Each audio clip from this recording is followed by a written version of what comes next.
Hello viewers and welcome to the Luo English Dictionary channel, and in today's edition we shall just go through this article which was written by someone called Dana Brindle, Advice on Learning a New Language from People Who Speak Up to 16. Now the reason we are going, this is not live, is because I tried going live today but I had problems because my wireless network is having, I think they're changing to fiber or something like that, so I'm not able to go. I've tried going online but it's not possible, but so I will just do this. The bad thing is now there will not be any engagement, but that's fine, we shall just learn as we go. So what does this lady say? She says anyone can learn a new language no matter their age. Simply follow this expert advice down the sweet talking path to success.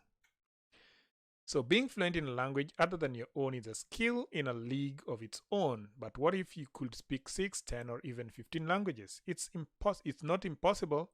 In fact, a person who can speak 5 or more tongues is known as a polyglot. And many people take on languages as a hobby. Okay? So the first reason why you should embark on learning a language, she's saying, even knowing just a modicum of a new language opens up so many doors that remain closed for monolinguals. Fotheringham explains, when I was working at a startup in Bangladesh, I only knew a smattering of Bengali words and structures, but this helped me forge much stronger personal and professional relationships and helped me show respect for the local culture. Klein agrees with that it helps to be multilingual. The more I traveled, the more I realized how much knowing a language gets people to open up to you, he says. So, the first tip she says is tip 1, speak, speak, speak. Just as I usually say here, please speak the language. Speak, speak, speak. Okay? I hope this is possible. Speak, speak, speak. What does it say? It's one thing to learn the vocabulary and memorize the common words and phrases, but if you want to truly be capable of holding conversations in another language, you have to put yourself in situations that require real life language exchange. Spend your time actually acquiring languages, not just studying them. So, like in this channel, we try as much as we can to give you examples of situations where you can do conversations. Like you can converse with somebody, you can get feedback, and that feedback can be used for ensuring that your next conversation is better. Okay? There are two very different beasts, which is one of the major reasons most adult language learners fail despite years of effort. They spend all their time reading about the language instead of spending the requisite time immersed in it. This is like trying to learn how to drive by reading a car owner's manual. How right is this lady? She's very right. Yeah. So, interact with people who can speak your target language. That is essential for serious language learners, even if it initially feels downright strange. For this reason, we created a language interaction platform in Clubhouse. So if you're following us in Clubhouse, you can look for Doluo or Luo language in Clubhouse. We shall have a place where we allow you to interact with us. The reason we created this is so that you can practice what you've learned already. Okay? Speaking is the hardest part of learning a language because there are so many things that play into it. But the sooner you can conquer your fears regarding this aspect, the better off you are. Talking to people who speak the language while you're learning will help you practice expressing your thoughts quickly and intuitively instead of mentally translating sentences before you say them and piecing them together in advance. Nigel promotes a method known as chunking. Chunking, what is chunking? Chunking involves listening to chunks of language, several common words used together in fixed expressions, and repeating them verbatim until they start to come from you naturally. So this is similar to how musicians repeat scales until they become second nature. And also, we've been trying to do this. We've been trying to do chunking. We've been trying to give you small snips of sentences, using them repeatedly and hoping that you get the idea, and then you use this to form your own sentence. Okay. The bottom line is, listening to how native speakers pronounce and use words is crucial in learning how to pronounce those same words sound yourself. Commit to surrounding yourself with your target language as much as you can start from day one, and you'll be amazed at how quickly things start to sink in. Amazing. Now, the second tip is use the right study tools and methods.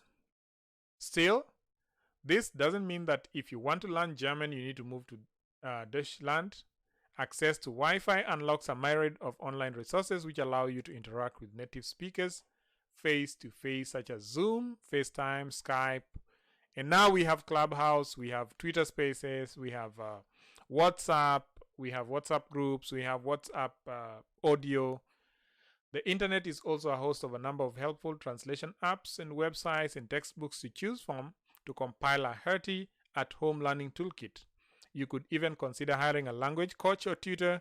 Whatever combination works for you feels most comfortable in your path to success. As you progress, begin to spend more time listening and reading. Recommends Richard. Find listening material in the language you're learning that is slightly above your current level. Make sure it comes with a written transcript. Spend regular time listening and reading, and then this gives you a large amount of exposure to the language, which is essential to becoming more proficient. Now, let's just go back here. You see where it says find listening material in the language that you're learning that is slightly above your current level.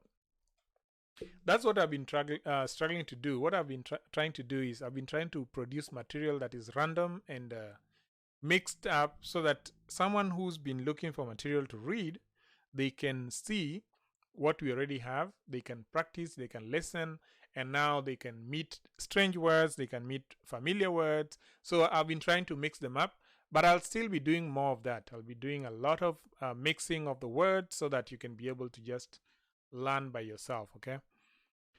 Now, make sure it comes with a written transcript. We are trying as much as we can to always write what we are saying. That way you see, and that has been very helpful. For example, for my young boy, we are now trying to get into his learning school. We are trying to teach him the language, and mostly he has learned how to read, but he doesn't know how to translate what he's reading to the meaning. So that's one of the things. Spend regular time listening and reading. What I would say is spend at least 1 hour a day reading. It doesn't have to be a whole hour. You could do 15 minutes in the morning, 15 minutes around lunch, 15 minutes in the evening, and 15 minutes at night. That's an hour, and that will give you a large amount of exposure to the language essential to being proficient. Now, note that focusing primarily on mastering grammar isn't necessarily the way to go. It's more effective to put your effort towards learning new words so that people can still catch your drift, even when your grammar isn't spot on. Okay? More vocabulary, more practice, more exposure to the language. Once reading your textbook begins to feel easier, move on to more difficult media meant for native speakers, such as books, TV, movies, magazines, and podcasts. In this vein, Fotheringham also recommends changing your smartphone settings to reflect your target language and listening to music in that tongue. We have a ton of music in the Luo language. You could still look at it and consider listening to the music. Try to look for the music and see what's going on in the music, okay? Then tip number 3, put in the hard work. The final piece of the puzzle is to be a go-getter. Add a new language to a repertoire.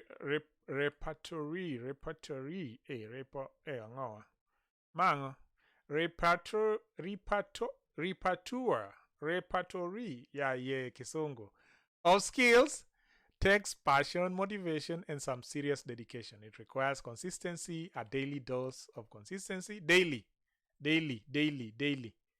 dose of consistency, which may sound daunting, but is a notion that each polyglot we spoke with asserted wholeheartedly. Think of language learning as a lifestyle. You need to work at it every day. Personally, I set aside 1 hour every morning to work in the language I'm studying at a time. No, I don't do that. Consistency is a key. Work at it a little every day, and after 1 month, you'll have made a lot of progress. To help you stay motivated, try setting up goals for yourself that push you but that are realistic as well. He recommends SMART goals, that is specific, measurable, attainable, specific, measurable, achievable, relevant, and time bound.